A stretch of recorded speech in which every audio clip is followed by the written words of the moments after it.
Goenkaji, sir, will you please talk to us about Vipassana meditation?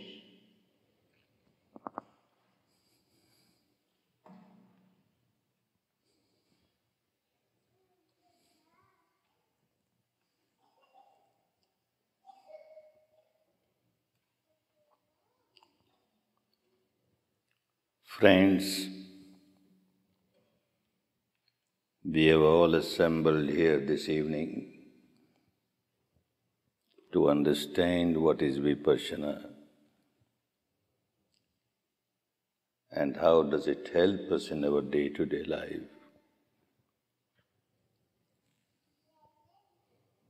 Vipassana is a process of self-realization, truth realization,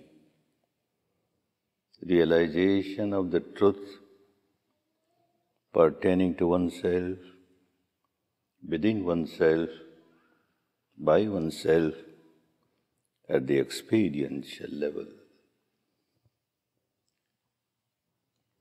It is not just to quench the thirst of curiosity to know who I am. The process is to understand how one becomes miserable, how one starts harming oneself and harming others, making oneself miserable, making others miserable, and how to come out of misery.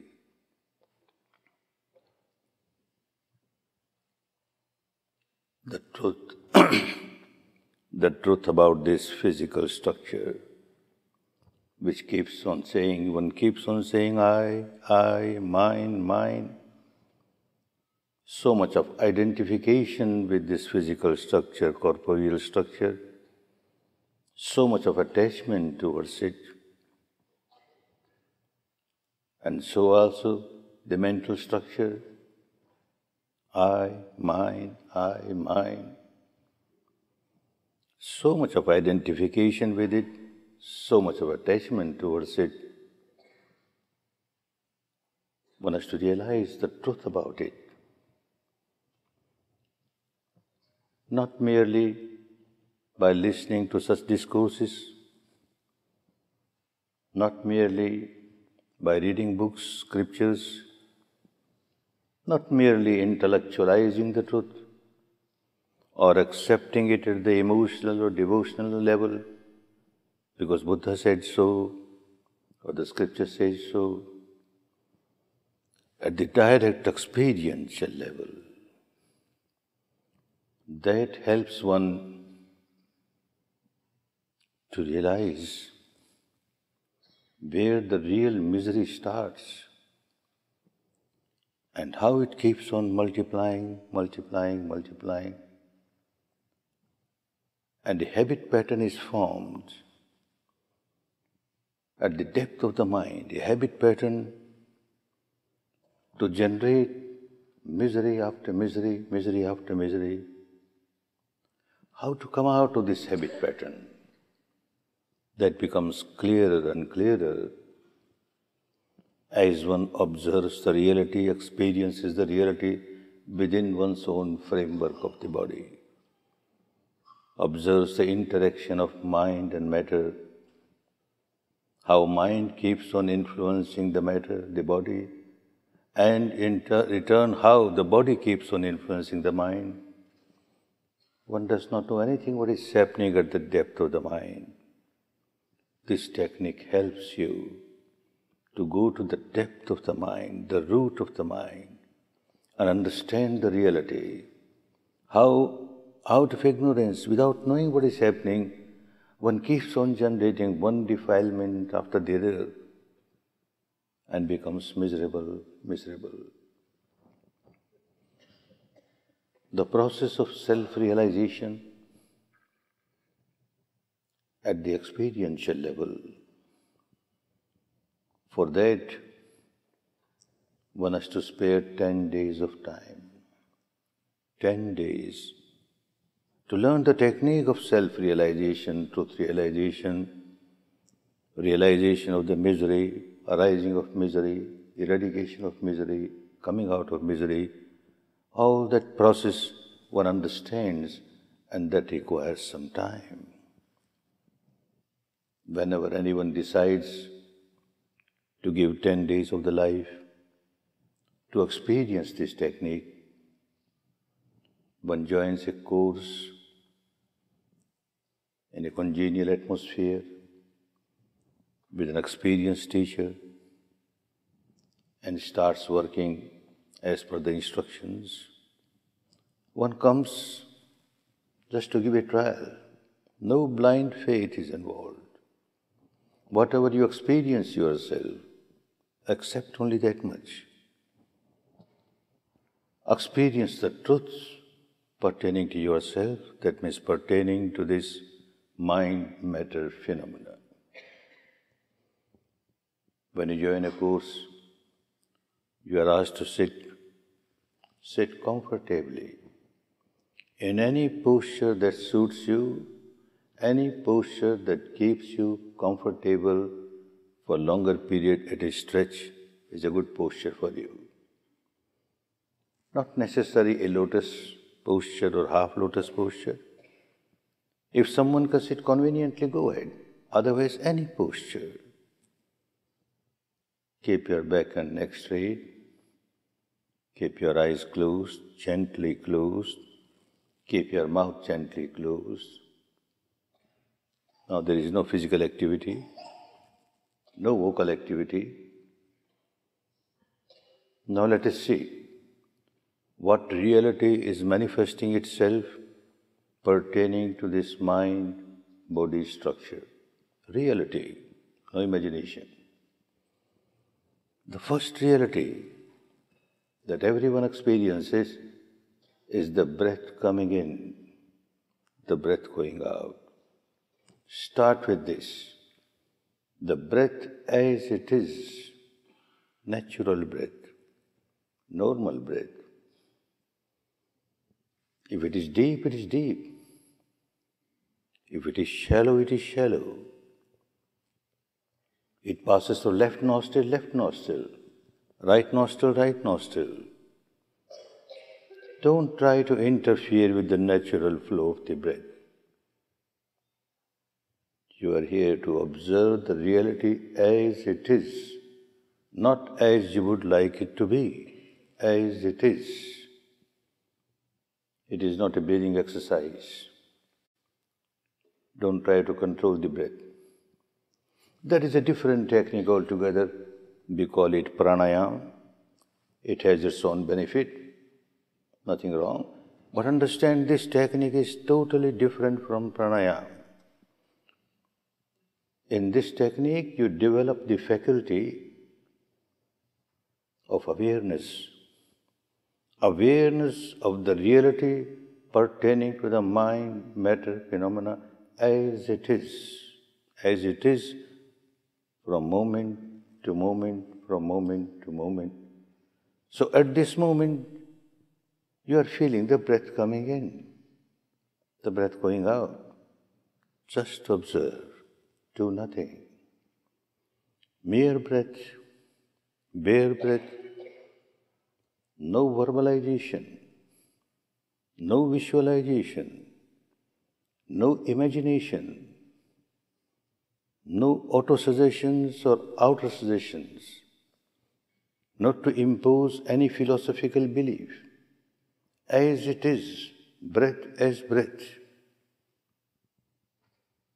Like you are sitting at the bank of the river and the river is flowing. You are just observing the river, the flow of the river as it is.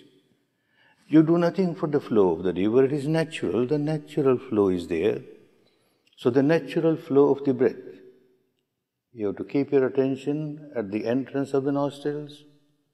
Just feel the breath coming in, going out, coming in, going out. So easy. You have to do nothing. Things are happening naturally, and you are just feeling. So easy. And yet, whenever you decide to take a 10-day course and start working, you will find so difficult, so difficult. You will hardly observe a couple of breaths and the mind is gone somewhere. And then you realize what I am doing.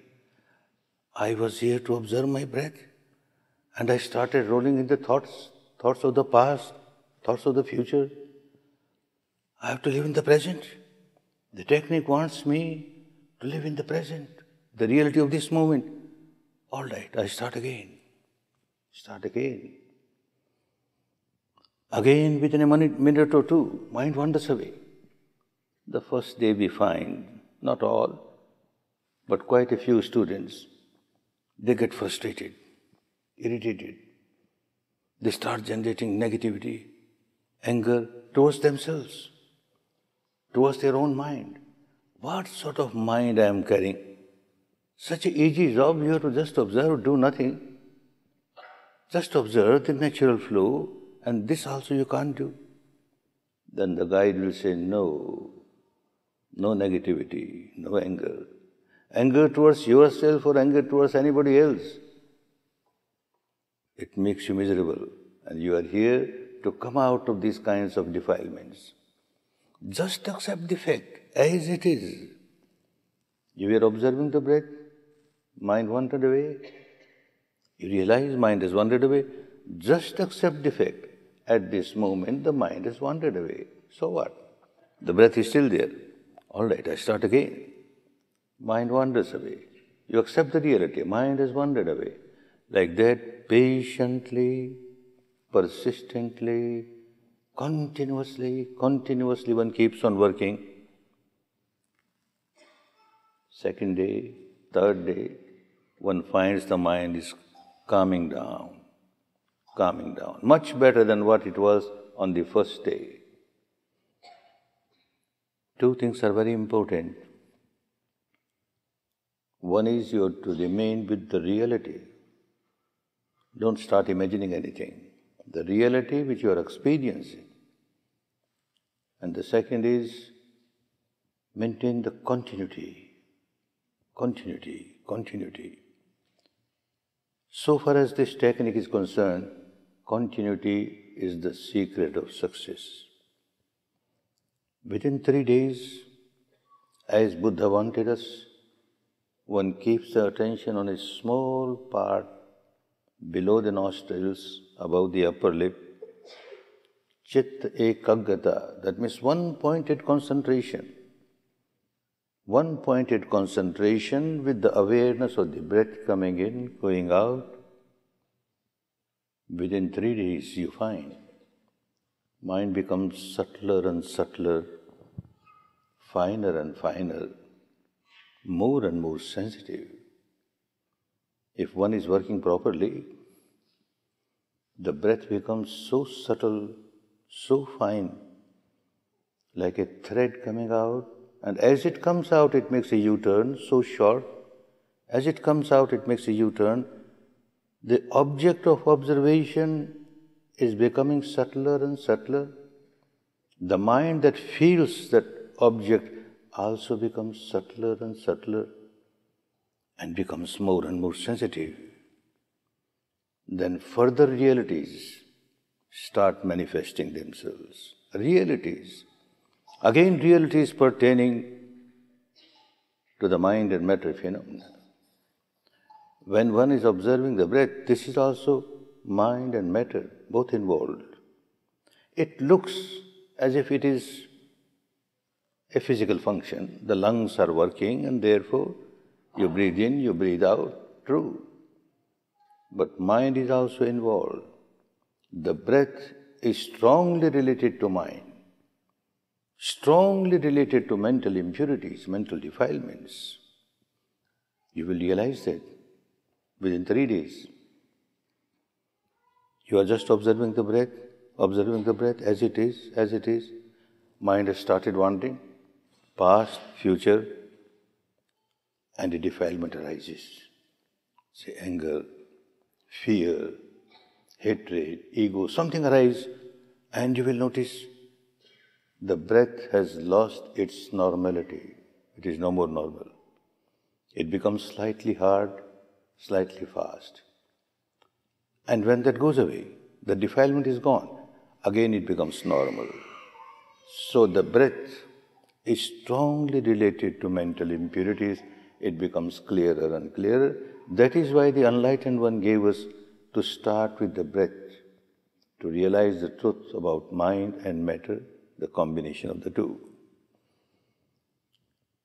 By the time 3 days are over, mind has become very sharp, very sensitive, and you start feeling some biochemical reaction in this area, some electromagnetic reaction in this area, which is taking place everywhere throughout the body.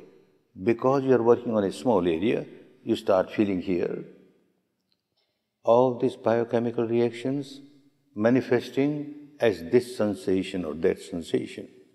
A sensation, maybe any sensation, heat, perspiration, throbbing, pulsing, vibrating, tingling, heaviness, numbness, anything.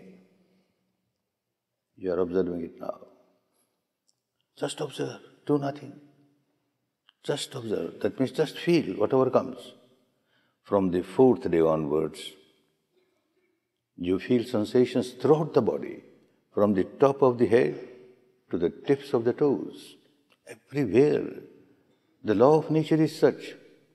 Throughout the physical structure, wherever there is a contact of mind and matter, there is bound to be a sensation. Every part of the body, there is all the time some sensation or the other. Every particle, every atom of the body, all the time, some sensation or the other. The gross mind normally feels only very gross sensations like pain, pressure, heaviness, numbness, etc. But there are so many different types of sensations. At the deepest level, so subtle sensations. Sometimes mere oscillation, very subtle oscillation. But something is happening. Wherever there is life, something is happening. To train the mind to feel all the different types of sensations, Buddha wanted the mind to become very sharp, very sensitive, and that is why he gave this small area. Work on it. When you start feeling sensations throughout the body, different kinds of sensations, initially, of course, you get very gross, solidified, intensified sensations, very unpleasant sensations like pain, pressure, heaviness, numbness. But as you keep on observing without any reaction, you will notice, as you were working on the breath, the habit pattern of the mind was to keep on wandering. A monkey mind doesn't want to stay at one place, keeps on wandering. Similarly, you will notice these sensations, the old habit pattern is to keep on reacting to this. Whenever you experience a very unpleasant sensation, you will react as aversion, hatred. Whenever you feel a very pleasant sensation, which you start feeling after 1 or 2 days, very pleasant sensations, then the old habit was to react with craving, clinging, craving, aversion towards these sensations. This was the enlightenment of this great super scientist of spirituality. This is what he realized. At the time of Buddha, and even before that, there was teaching in the country where they said, don't react to these sensual objects. When a shape or form or color comes in contact with the eyes, a sound comes in contact with the ear, smell comes in contact with the nose, taste comes in contact with the tongue, something tangible comes in contact with the body, a thought or emotion comes in contact with the mind, don't react. Don't react with craving. Don't react with aversion. Don't get indulged in that. That teaching was already there. What special contribution of Buddha? A wonderful contribution. He was a super scientist, dividing, dissecting, disintegrating, dissolving, going deeper, deeper, deeper, making analytical study of the mind and matter. It became clear to him. And he says you're not reacting to the outside sensual objects. It appears to be so, because you're not going to the depth and you're not realize the truth. You are ignorant about the truth. The truth is that you are reacting to the sensations. Whenever any object comes in contact with the sense door, this or that, there is bound to be a sensation on the body. And the sensation becomes very unpleasant. If you give valuation to the object, very bad. When you say this object is very bad, your sensation becomes very unpleasant. When the object, and you give valuation, wonderful, this is very good, the sensation turns into very pleasant. And when the sensation is unpleasant, then you react with aversion. When it is pleasant, you react with craving. That was the depth of the reality that he realized. And this is what he taught, not merely to understand and accept at the intellectual level or emotional or devotional level, at the actual level. One starts understanding. The sensations are there all the time, day and night, asleep or awakened, sitting or standing, walking or lying down, eating or drinking. Every position, one keeps on feeling sensations at the depth, and one keeps on reacting with craving, reacting with aversion. And whenever one reacts with craving or with aversion, a good meditator who goes to the depth of the mind notices one has lost the balance of the mind. One has lost the peace of the mind. One has lost the happiness of the mind, harmony of the mind. One has become miserable. Who is responsible for this misery? It becomes so clear. I am responsible for my misery because of ignorance. Avidya, he called avidya. Ignorance. Not ignorance because one has not read scriptures. Not ignorance because one has not intellectualized the teaching. Ignorance because one does not know what is happening at the depth of the mind. And because of this ignorance, one keeps on reacting to the sensation, Vedana Pachaya Tanaha, craving, aversion. There are two sides of the same coin. When you feel something pleasant and you start reacting with craving, that means there is an inherent aversion towards something that you don't like. If you have aversion towards something unpleasant, there is inherent craving for something that you like. Both are two sides of the same coin. And this is what is happening all the time, day and night. This habit pattern is becoming stronger and stronger. That means the creation of misery out of ignorance is becoming stronger and stronger. He went to the depth to find out this is misery and this is the real cause of misery. Now, how to come out of it? And a way was found. Experience the truth within yourself. Make your mind so sharp and so sensitive that you can feel all types of sensations throughout the physical structure, and then train the mind not to react. Just observe. Observe objectively, without identifying yourself with these sensations. Sensation as sensation, this or that. And keep on understanding. Again at the experiential level, keep on understanding every sensation, pleasant or unpleasant, gross or subtle. Every sensation has the same characteristic of arising, passing away, arising, passing away, not eternal. When one comes across very unpleasant gross sensations, then one finds it has arisen, seems to stay for some time, but sooner or later passes away. When it turns into very pleasant, subtle vibration, same characteristic, arising, passing, with great rapidity, high velocity, but the characteristic remains the same. One starts understanding. Everything is just a flux, a flow, constantly changing the entire physical structure. the entire mental structure, constantly changing. What is the purpose of reacting? Unpleasant sensation has come and it's not going to last forever. Let me see how long it lasts. You observe, you don't react. A pleasant sensation has come, it is changing, it won't last forever. Let me see how long it lasts. Observe. You are changing the habit pattern of your mind. The old habit pattern of reacting and creating craving, aversion, all other defilements of the mind are products of these two, craving, aversion, which is because of ignorance. One does not know what is happening within oneself. Now with this technique that he gave, you develop your own wisdom, your own experience, and you feel things changing, and you change your habit pattern of blind reaction to these sensations. You are coming out of misery. Whole structure is mere subatomic particles.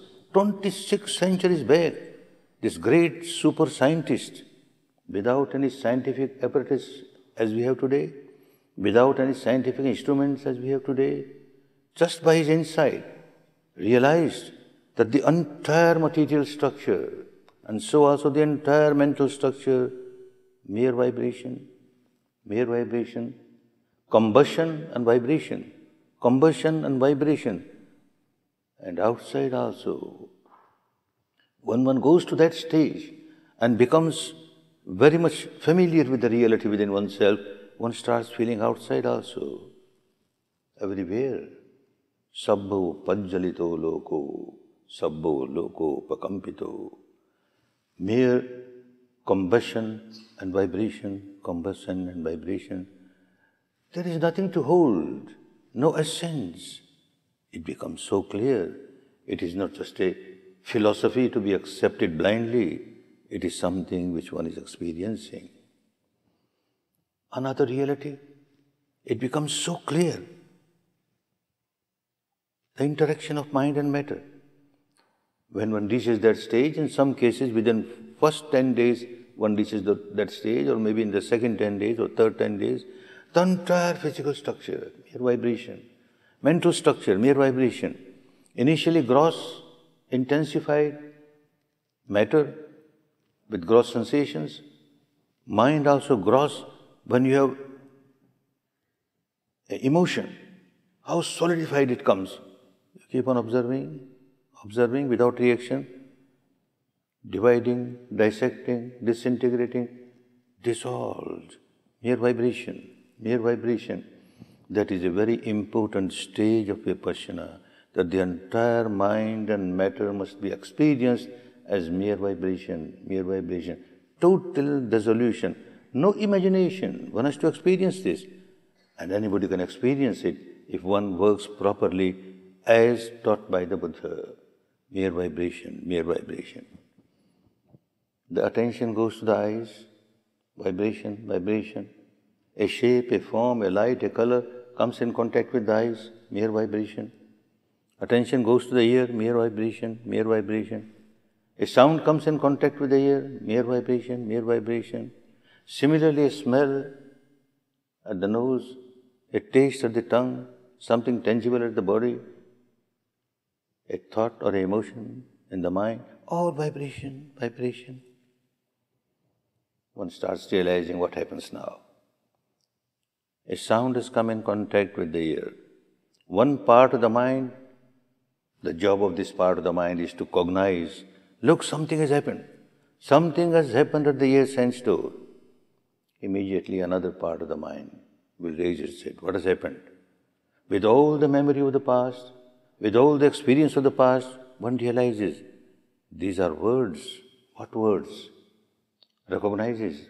Second part, the job is to recognize. Words of insult, or words of praise. The moment evaluation is given, words of insult, oh, very bad. The vibration that was one feeling throughout the body, a neutral vibration, turns into very unpleasant vibration, a flow of very unpleasant vibration, praise, wonderful, and the flow becomes very pleasant, a flow of very pleasant vibration. Immediately the fourth part of the mind starts working. It starts reacting. Unpleasant, very bad, and reacts with aversion, hatred, aversion, hatred. Pleasant sensation, very good, reacts with craving, clinging. At the apparent level, it looks that I am reacting to those sound, the words which are words of insult or words of praise. True, this is only apparent truth at the surface level. Deep inside, one is reacting to these sensations. Therefore, Buddha wants every good Vipassana meditator to develop the faculty to feel all kinds of sensations in the body. One part of it, develop the faculty to feel all the sensations on the body, gross, subtle, every type. And the second part of it, remain equanimous. Don't react. Remain equanimous. You are changing the habit pattern of the mind. Another very good example, very good use of this wonderful technique is one starts realizing that I can't harm anybody without first harming myself. Another, a great discovery by this scientist, Pubbe hanati attanang pacha hanati sopare. You first harm yourself, you first kill your own peace and harmony, and then only you kill the peace and harmony of anybody else. All the vocal actions, physical actions, unwholesome vocal action, unwholesome physical action cannot start unless you first generate some defilement or the other in your mind. For killing, there must be tremendous amount of anger, hatred, ill will, animosity. For stealing, there must be greed. For sexual misconduct, there must be passion, lust. For speaking lies and trying to deceive somebody or speaking harsh words, some impurity or the other must arise first, and then only the vocal action, then only the physical action, unwholesome vocal action, unwholesome physical action, and you start harming others. But a good meditator will start realizing, I have first harmed myself. The moment I generate a defilement in the mind, I am the first victim of my defilement. I generate anger. And a good meditator will find there is a burning sensation throughout the body, burning sensation. Palpitation increases. Tension can build up. Misery. Oh, what I am doing? I am harming myself. One generates greed. The balance of the mind is lost. Peace of the mind is lost. Harmony of the mind is lost. One becomes miserable. Any defilement, when it arises and you become miserable. This is not a sermon. He was not interested in giving sermons. He was interested for people to realize the truth, how misery arises and how you can come out of it. By the whole technique, when you develop the faculty to feel sensations properly, as they are, not as you would like them to be, as they are, from moment to moment. And then you also develop the faculty not to react. Not that in 10 days you come out of all reactions and all miseries, but you get a technique. This is how I can come out of my misery. And you start getting a warning. Every time any unwholesome action, and there is a warning. Look, unpleasant sensation has arisen. Look, I am losing my peace, my harmony. And you stop taking any unwholesome physical or vocal action. This is how one gets established in morality, not merely by sermons, by experience. The sensations in the body play such an important part. He kept on saying, nothing can arise in the mind. Nothing can arise in the mind without a sensation on the body. Anything that arises in the mind arises with a sensation on the body, and then you start reacting again at the mental level to these sensations. Anger as a reason? You may say due to something happened outside, all right. That's also apparent truth, it is truth. Anger as a reason? Whole chemistry of the body changes. Very unpleasant sensation. And then again you generate anger. Now you generate anger towards this unpleasant feeling that you are having. And this unpleasant feeling becomes stronger and stronger. Your anger becomes stronger and stronger. A vicious circle starts. For hours together, you are boiling in anger, anger, anger. This becomes clearer and clearer at the experiential level. This is how people start coming out of their misery, coming out of the defilements of the mind. Another very important thing, when you start observing the truth within yourself, one develops a faculty where one starts understanding all other beings, the same reality. Everybody, every human being or every sentient being, mere vibrations, vibrations. All are the same. Black or white or brown or yellow, makes no difference. Same type of sensations are there, same type of defilements are there, same type of misery is there. When you generate anger, you can't give a label that this is the anger of Hindu or a Muslim or a Buddhist or a Christian. Anger is anger. And when you feel miserable because of that, again you can't give a label. Hindu misery, Buddhist misery, Christian misery, Jewish misery, misery is misery. And when you are free from this impurity and you experience so much of peace, so much of harmony, again you can't give a label. This is a Buddhist peace or a Hindu peace or Christian. It becomes so clear. A human being is a human being. Black or white or brown or yellow makes no difference. Male or female makes no difference. American or Russian or Indian or Pakistani makes no difference. Human being is human being. How can I be cruel to kill anybody? How can I take any action, vocal or physical, which will harm others, which will hurt others? Because now I know, any action that I take to harm others, hurt others, I first start harming myself. This was the realization of this great scientist. And this is why more and more one gets developed in this, the cruelty changes into compassion. No more cruelty. How can there be cruelty? Because one understands when I generate cruelty, I've started harming myself before I harm anybody else. I've started harming myself, and nobody wants to harm oneself. Nobody wants to live a miserable life. Everyone wants to live a peaceful life, harmonious life. Here is a way, at the experiential level, practical level, where you start changing your habit pattern. Habit pattern at the root level of the mind. The root level of the mind is constantly in touch with body sensations, constantly, every moment. And when it comes in contact with the body sensation, it keeps on reacting. You are changing that habit pattern at the root level. The entire mind structure becomes purer and purer, more and more peaceful, gets liberated from the misery, because gets liberated from the defilements at the root level. He kept on saying, say there is a poisonous tree, a huge poisonous tree. You don't like it certainly, you cut it off. You cut it, but the roots are still there. Another will sprout, another will sprout. You are not liberated from your misery. Work at the root level. This was a great contribution of the Enlightened One. Before Buddha, at the time of Buddha, nobody talked anything about body sensations. Nobody knew anything about body sensations. Even after that, people forgot everything. For about 500 years or 600 years, this wonderful technique kept on serving the people of the country of origin, India.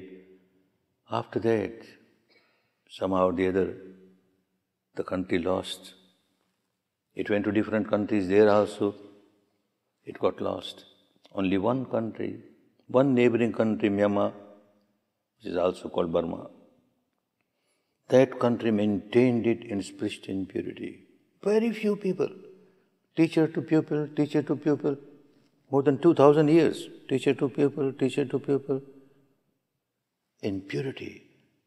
And now it has come out in its pristine purity and giving the same result as it used to give at the time of Buddha. Great terrorists of those days, how they changed. How they changed. Somebody would kill 999 human beings. To kill 999 human beings, not with a blast. Kill each person like a butcher. How much cruel this person be. And he was looking for the 1,000th one. Fortunately, came in contact with Buddha, came in contact with Dhamma. Total change, became a saintly person. The whole life kept on serving people, teaching this wonderful technique. I was a miserable person. Because of this technique, I have come out of a misery. Everyone is miserable. Come out of your misery. Come out of your misery. There were paid murderers. You go and murder so-and-so and you will get so much money. Now also it happens, in those days also.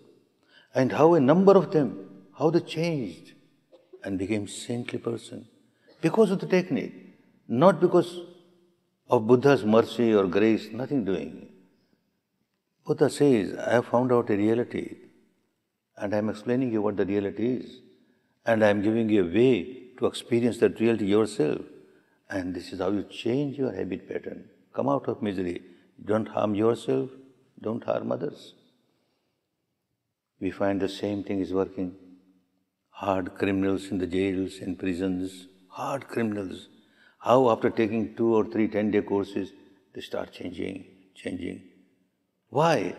Because they observe reality within themselves. When I give a course there, and they start experiencing the sensations, then I ask them, what sort of thoughts are coming in your mind now? Most of the prisoners, the thought in their mind is, I will take revenge. When I go out, I will take revenge. That witness, that fellow who gave wrong witness against me, I will kill him. That police, I will kill him. That judge, I will kill him. I will kill him. I will kill him. I say, observe what sensations you have now and relate this to the sensations. Burning sensation. So much of palpitation, misery. You will kill that person maybe after 10 years or 20 years, and who knows, you may not kill even. Now you are killing yourself. Now, what you are doing? And they start realizing, not by sermons, by experience. And they start changing. Any human being, everyone has some negativity or the other, habit of generating negativity and becoming miserable. The technique helps you to come out of the negativity because nobody wants to live a miserable life. When one starts understanding, I am making myself miserable. Look, I am making myself miserable. One starts coming out of it. And one starts coming out of it, when one is free from negativities, by nature, a pure mind is full of love, full of compassion, full of goodwill. By nature, you won't have to do anything. A pure mind is full of these positive emotions instead of negative emotions. Then everyone, every being, and every human being, oneness, a feeling of oneness. This person is same as I am. This person is also suffering because of negativities, impurities. This person can also come out of the misery by understanding this technique, practicing this technique. One feels like helping others to come out of misery. To kill somebody, to become cruel and kill somebody, out of question. One cannot kill somebody. Only love and compassion. This is how Buddha helped people to come out of their own misery and help others to come out of the misery. For that one has to develop one's faculty, one faculty to make the mind so sensitive so that one can feel sensations throughout the body, different types of sensations.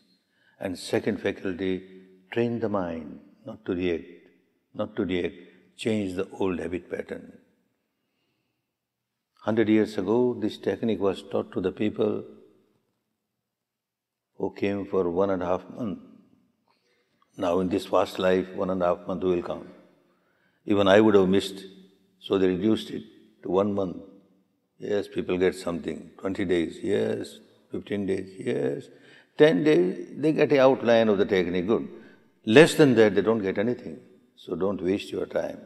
There will be people who say, come, one weekend and I will teach you and you will get the same. What you will get the same? At the surface level, yes, people will get peace, harmony. At the surface level, deep inside, the habit pattern remains the same. Unless you reach the stage which you call bhanga, dissolution, the entire physical mental structure dissolve, mere vibration, then only the purification starts, the real purification at the deepest level. I would suggest, I would advise, spare 10 days of your life and experience the truth given by this great scientist, not to convert you to any religion. The technique, the teaching of Buddha is not to convert people from one organized religion to another organized religion.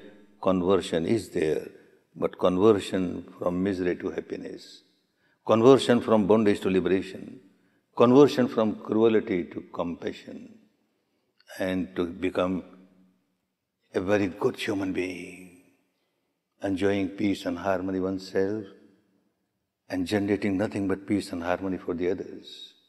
When one generates negativity, one is so unhappy, so miserable, entire atmosphere around this person is filled with unhappiness, misery. People coming in contact will also become miserable. And when the mind gets purified, and there is love, compassion, goodwill, one starts experiencing peace and harmony, and the entire atmosphere around gets permeated with the vibration of peace, harmony. Give a trial to this technique for your good, for your benefit, and for benefit of so many others, for the good of so many others. May all of you enjoy real peace, real harmony, real happiness, real happiness.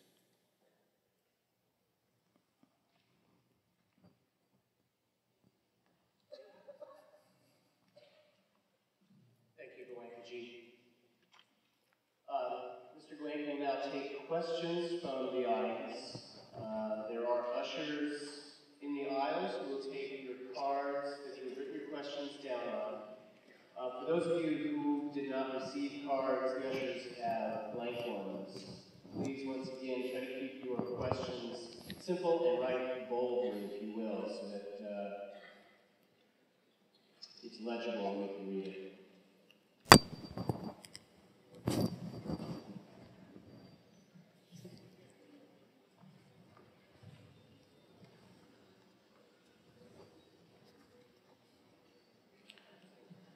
Yes, Buddha's teaching may help an individual to become peaceful, but can it help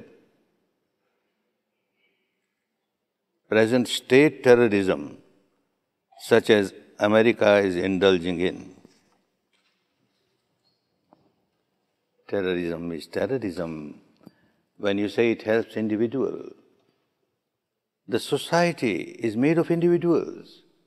Unless the individual comes out of terror, comes out of violence, comes out of cruelty, how the society will come out of it? The whole forest has withered, and we want it to become again green and blooming. At the root of every tree, water is to be given. A time will come when this technique will become so popular, not only in America, throughout the world.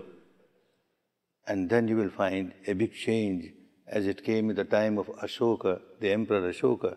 There were no communal riots, no killing. There were also at that time so many sects, no bloodshed, no killing, no outside invasion even. Everything starts changing, but the individual has to change first. Does the Buddha's teaching address homosexuality? Sexuality is sexuality. Don't get slave of sexuality. Buddha's teaching is to come out of sexuality, this type or that type. And the technique helps. Technique helps. Whenever any passion arises, lust arises, just accept the fact. My mind is now full of passion, full of lust. And according to the law of nature discovered by Buddha, nothing can arise in the mind without a sensation in the body. So there must be a sensation in the body. And a good meditator starts observing the sensation and starts understanding these sensations are impermanent, arising, passing, are not eternal. This passion that has arisen is also not eternal. Let me see how long it lasts. Let me see how long it lasts. It becomes weaker, weaker, weaker, passes away. He gave a wonderful way how to come out of the impurity. It makes no difference, this type of sexuality or that type of sexuality. The trouble is the passion which makes one a slave. One has to come out of that. A number of people are coming who are leaders of different religions, and they have taken a vow of celibacy. Taken a vow of celibacy, not easy. Passion arises, they suppress. Passion arises, they suppress, and become a psychic case. They have to run to the psychiatrist. Otherwise, one commits some sexual wrong, even so heinous crime. One feels ashamed of that. And then there's a feeling of guilt. And again one becomes miserable.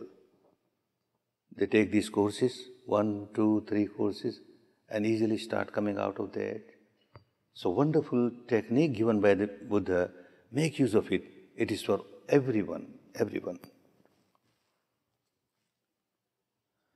The Buddha and you talk a lot about suffering. Isn't this pessimism? Oh no, it is optimism. Optimism. Someone is sick. A doctor comes, he says, look, this is your sickness. I'll give you medicine, you will come out of sickness. Is the doctor pessimistic? If the doctor says there is no way out, you have to die, your sickness is bad, then yes, pessimistic. Here is Buddha, he says there is misery. True, there is misery, but there is a way to come out of misery. I give you that medicine, come out of misery. World has not got any optimistic better than Buddha. A very optimistic person.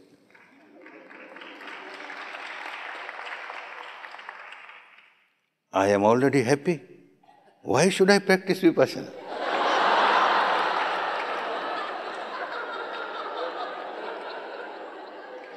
I am glad you are happy. But don't you want to become happier? Become happier. Become happiest. And here is a way. Here is a way.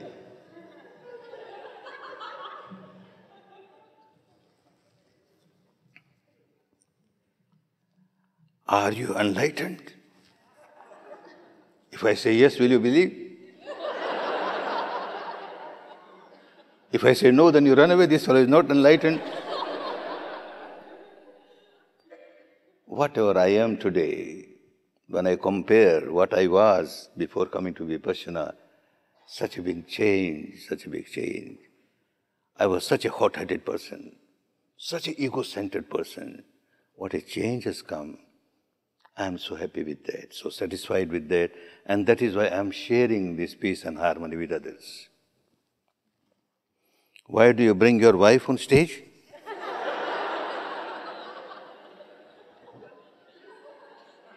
Because I am incomplete without her. She is half, and better half.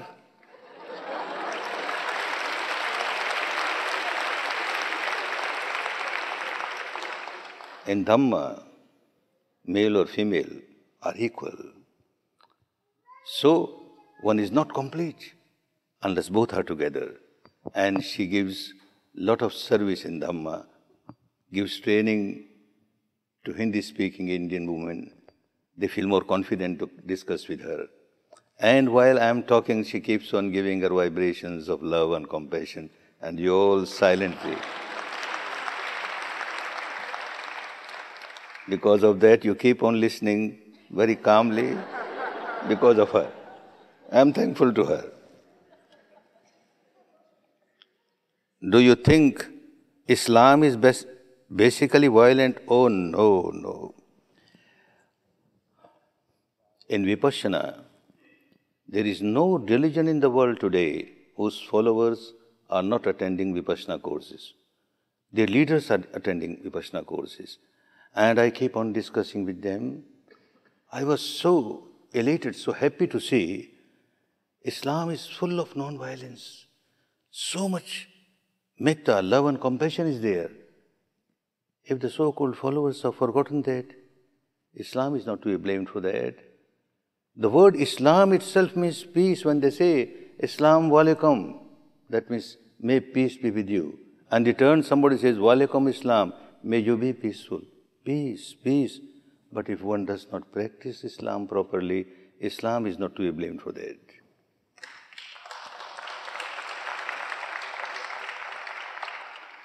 Can you comment on the conflict between India and Pakistan?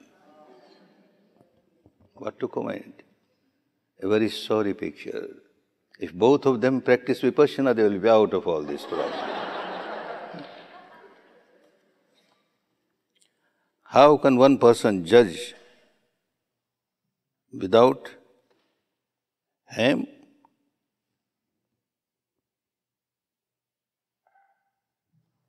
No question of judging anybody. You judge yourself. This is more important. Examine yourself and find if there's any fault, come out of that. If you start judging others, then you will never purify yourself. You will always find fault in others, and generate nothing but aversion. Come out of this habit.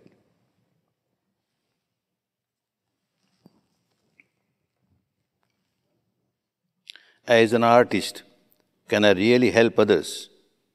Or am I just offering distractions and sensual entertainments to people?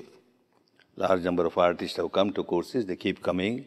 A artist becomes better artist. A poet becomes better poet. A writer becomes better writer. All that they produce now will be for the good of the people. And so good, people start liking them. All their product is very much liked by the people. If you are an artist, spare 10 days of your life. Come. Please explain metta.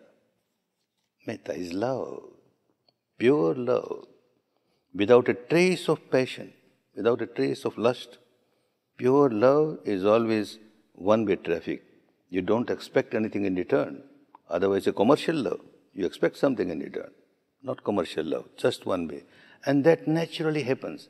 If the mind becomes purer and purer, it gets full of metta, full of karuna, love, compassion is the real habit of a pure mind, and it happens naturally. Can a student continue to take meditation courses while taking antidepressants? Why antidepressants? You don't need. Vipassana is the biggest antidepressant. Large number of people come with depression, and within 10 days they're out of it. My third course or fourth course in India when I came from Burma, a very rich multimillionaire industrialist, he was suffering from deep depression. Not because he has lost money. Something happens in the life. I don't know what was the trouble. He tried to commit suicide 2 times, people saved him, and then somebody suggested, better go for this 10-day course, perhaps it will be helpful. And he came. Now what happens? According to the great discovery of this enlightened person, nothing arises in the mind without a sensation on the body. Sabbe, Dhamma, Vedana, Samosarana. This was a great discovery. So I tell him, when you have depression, now practicing Vipassana, there must be a sensation on the body. So just accept the fact, at this moment there is depression in the mind. Depression due to this or that, nothing doing. Depression as depression, and see what sensation you have. Any sensation that you have, keep on observing, impermanent. Yes, you are experiencing impermanent. Depression is related to these sensations. These sensations are related to depression. This is also impermanent. Let me see how long it lasts. It cannot overpower you. It becomes weaker, and passes away. A very good medicine this wonderful enlightened person gave for all kind of mental impurities, mental sicknesses. I have done the 10-day course, and now I am trying to practice Vipassana every day, but I have other obligations. How do I sit for 1 hour every day? Other obligations, very important. You are a householder. You have to take care of all your responsibility. The technique does not want you to run away from that. But again, you have to give 1 hour morning, 1 hour evening. You give food to your body 2 times or 3 times. You don't say, I'm very busy, I can't take meal today. You have to take meals to keep the body healthy, strong. This is the food for your mind. Don't starve it. Don't make it weak. Don't make it sick. Keep on giving. You will find time if you have strong determination, and you will get the benefit. Simply coming to a course of 10 days, experiencing the reality within yourself and not practicing every day, you won't get the real benefit.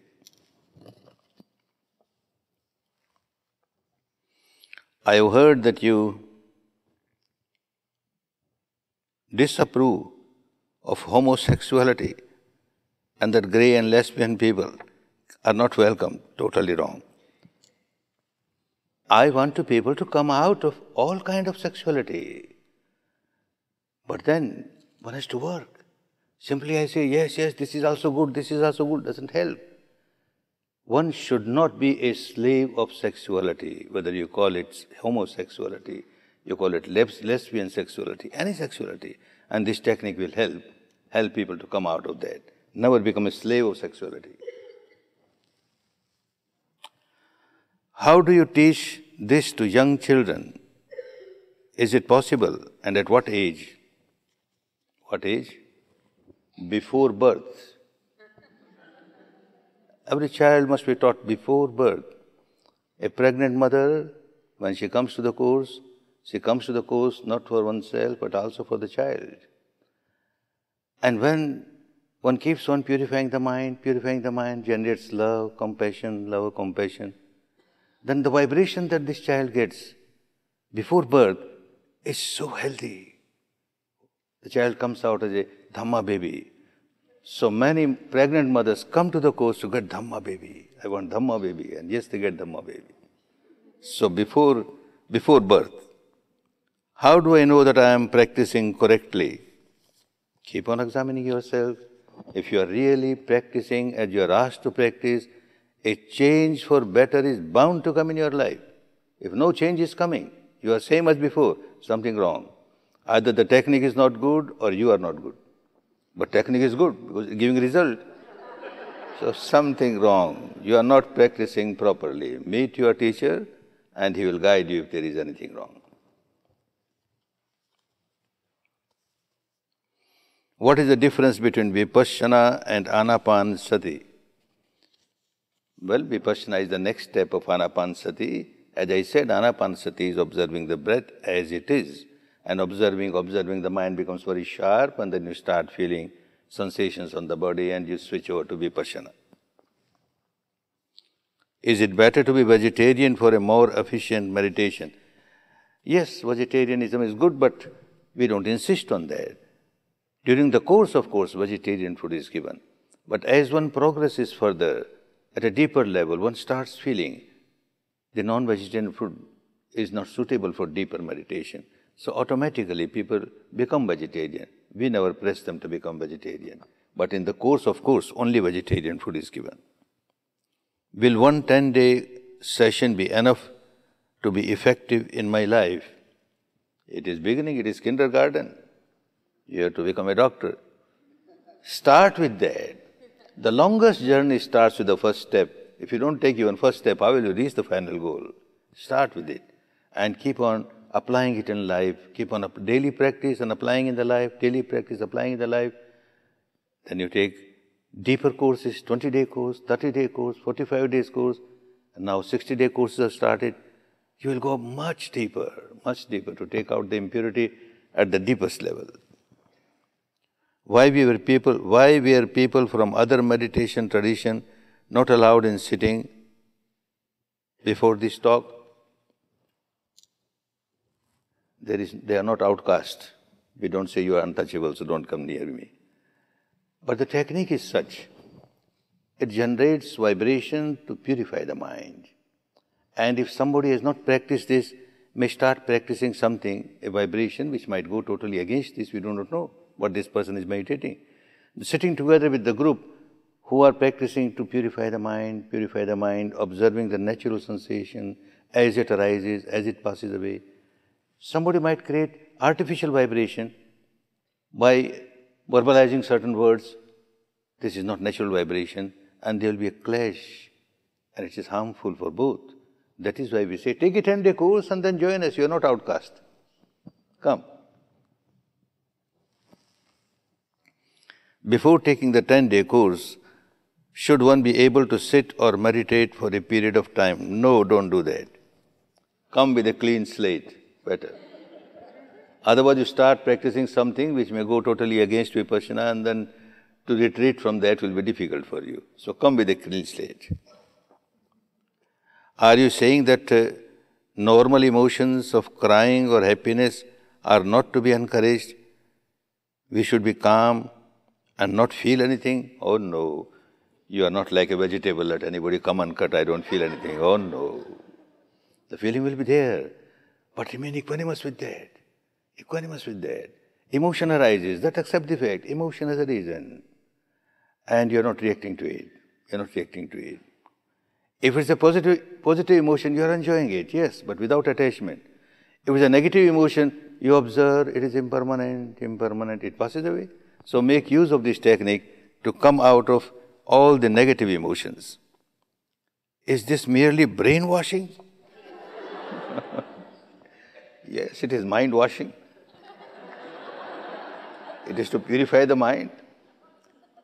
And yourself you will experience that I have washed my mind. How much I have washed, that much I have become happy. That much I am free from misery. What is the role of God and Guru in spirituality? Truth is God, and you are experiencing truth. Love is God, compassion is God. You are experiencing. Reach that stage where you become personification of love, compassion, and you are God yourself. Guru, oh no, don't allow anybody to exploit you. Gurudom is not allowed in this technique. Never come under the clutches of a guru, otherwise he will exploit you. Guru just gives the path, that's all, a good guru. And then you have to walk on the path. You have to liberate yourself. Don't expect that guru will do something for you and liberate you. Any guru says, come, I will liberate you, I will take you to Nibbana, understand something wrong somewhere. Don't accept it.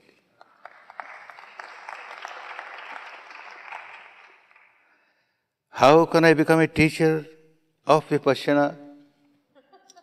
First become a pupil of Vipassana.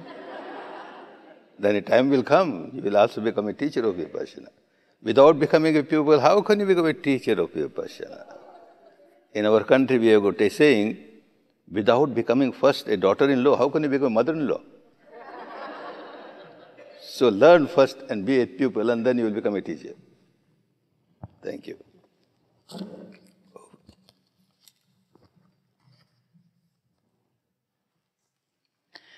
Is it better for a couple to take the course separately so each can focus on themselves? Don't worry, you can come together.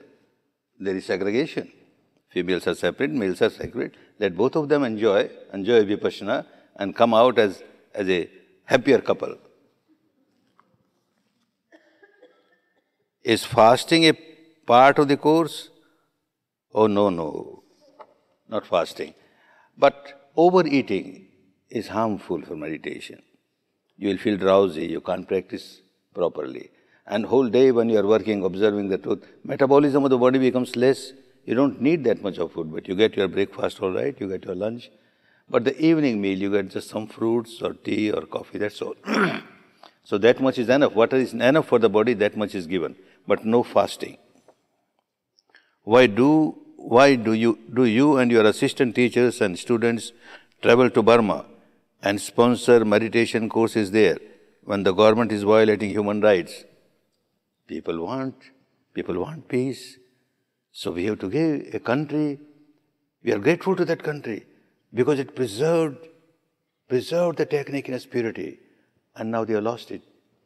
So it becomes our duty to go and teach those people, and now people are learning this.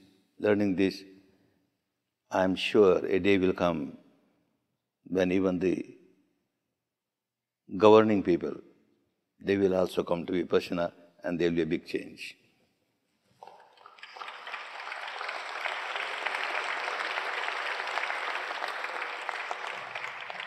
No. Even though there are many more questions, we have run out of time. Thank you, I'm liberated. Very good.